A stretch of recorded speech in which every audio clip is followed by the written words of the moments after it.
गुजरात में अहमदाबाद में ये कारवा उनका बढ़ता जा रहा है, लेकिन उसके पहले दिल्ली के अंदर जो स्टूडेंट्स थे, विद्यार्थी के दशे में हमारे डॉक्टर सुनीलम जी और उन्होंने विद्यार्थी आंदोलन के साथ काफ़ी काम किया है और बाद में अहमदाबाद आने के बाद वहाँ भी वही आंदोलन शुरू किया है और आज वो कांग्रेस पार्टी के अंदर भी एक पदाधिकारी के रूप में काम करती है। और ये कारवा बढ़ाने वाली हमारे एडवोकेट रत्ना बोरा जी, इनको मैं विनती करता हूं कि वो अपने विचार आपके सामने रखें।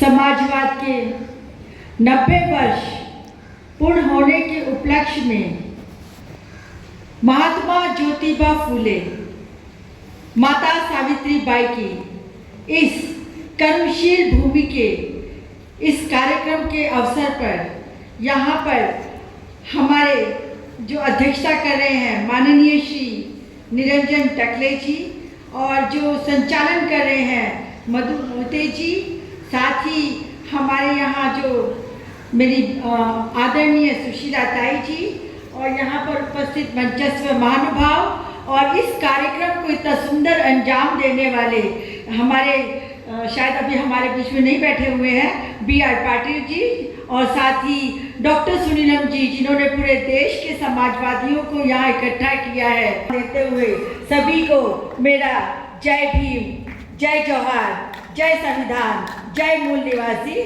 और नीला सलाम।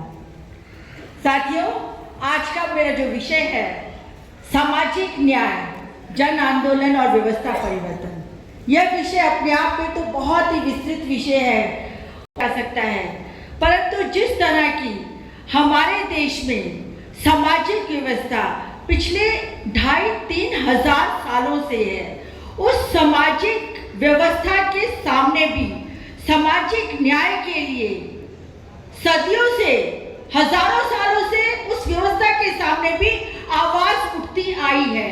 फिर चाहे वो आवाज तथागत गौतम बुद्ध की हो, महावीर स्वामी की हो या फिर सम्राट अशोक की हो या फिर हमारे रविदास हो, रैदास हो या फिर गुरु नानक देव जी हो।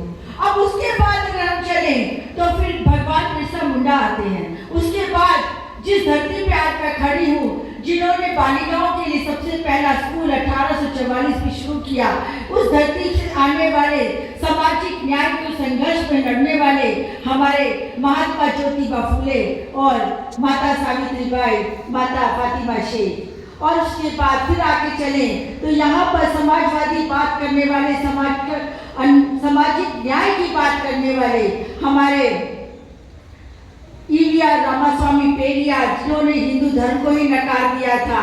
और उसके बाद चले तो आज हम देख सकते हैं कि वीपी सिंह, जिन्होंने 27% आरक्षण दिया, कर्पूरी ठाकुर जी, जिन्होंने बिहार में पहली बार आरक्षण दिया पिछड़ों को और दलितों को।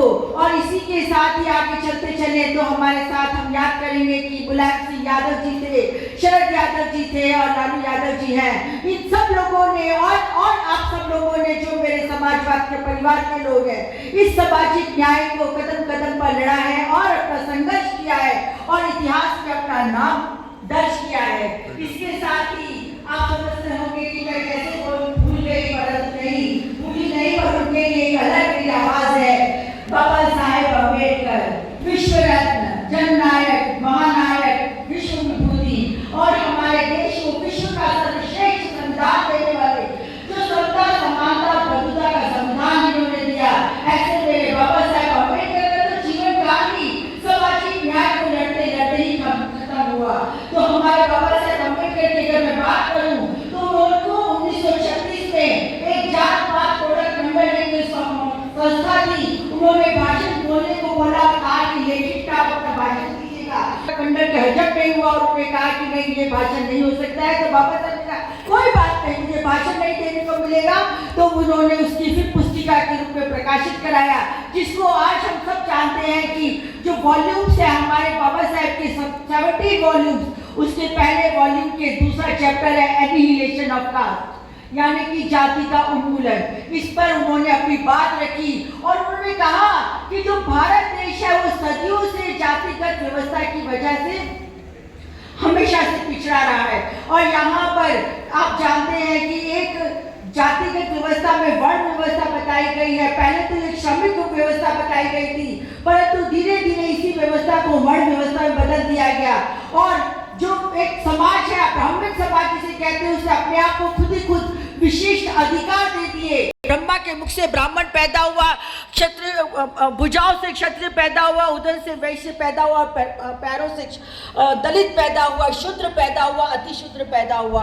तो ये जो असमानता की बात थी, वही तो असमानता की बात पर आज हम सामाजिक न्याय की बात कर रहे हैं। साथियों, मुझे दुख हो रहा है और कहना पड़ रहा है कि हमारे जो वेद पुराण हैं उसमें हमें यह बताया जाता है, रामायण में शंभू के वध को जायज बताया जाता है, तो ऐसे देश में सामाजिक न्याय कितना मुश्किल है। हमारे समाज में जिस तरीके से एकलव्य का अंगूठा काट लिया जाता है, तो आप समझ सकते हैं कि कितना मुश्किल है। यहाँ पर जिस तरह से देखा जाता है सकुंडा की नाक काटी जाती है, तो सामाजिक न्याय कितना मुश्किल है। गर्भवती सीता को यहाँ पर छोड़ दिया जाता है अकेले, तो वहाँ सामाजिक न्याय कितना मुश्किल है। और दुख के साथ कहना पड़ रहा है कि आज देश की आजादी को 78 साल हो गए हैं। उस 78 साल की आजादी के बाद भी आज